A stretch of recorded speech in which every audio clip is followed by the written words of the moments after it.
روحانیت امروز مداح دربار شده، مرجعیت امروز مداح دربار شده. امروز آلت دست یک فاسق فاجر، یک بنی امیه و بنی عباس حاضر شده. روحانیت و مرجعیت امروز حالش اینه. و مرکز اغلب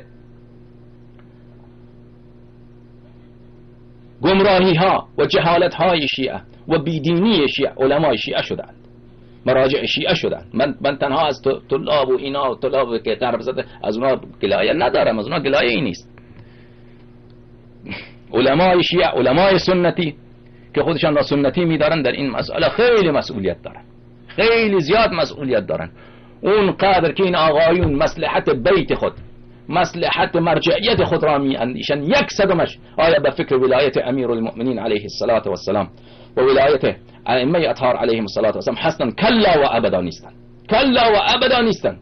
همه فکر و ذکر اینها مرجعیت خودشان، مصلحت بیت خودشان که این چطور مقلدین بیشتر میشه، چطور وکلای ما بیشتر میشه، چطور خمس از فلان تجار چطور بکنیم، همش به این فکر و ذکر هستن اینا.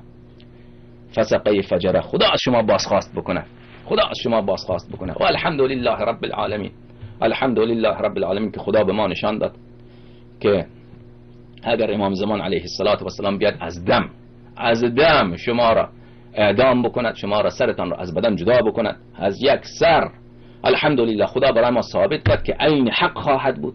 و حق امام زمان علیه الصلاة و السلام اینه که با شما معامله کافر حربی بکند، چون شما با امام زمان علیه السلام معامله کافر حربی کردید. شما اگر امام زمان علیه الصلاة و السلام را کافر نمیدانستید، در مال او مانند کافر، مال کافر حربی تصرف نمی کردید. مال امام زمان علیه السلام اگر مال اندازه مال خودتان حرص بر حفظ او ندارید که در اون راهی که مال مصلحت کسی که مال این مال منه، من این مال خدا در اون مال راهی که مصلحت خودم باشد صرف میکنم، درسته یا نه؟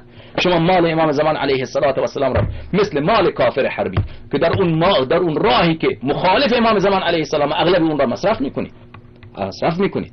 شما با امام زمان علیه الصلاة و السلام معامله کافر حربی میکنید.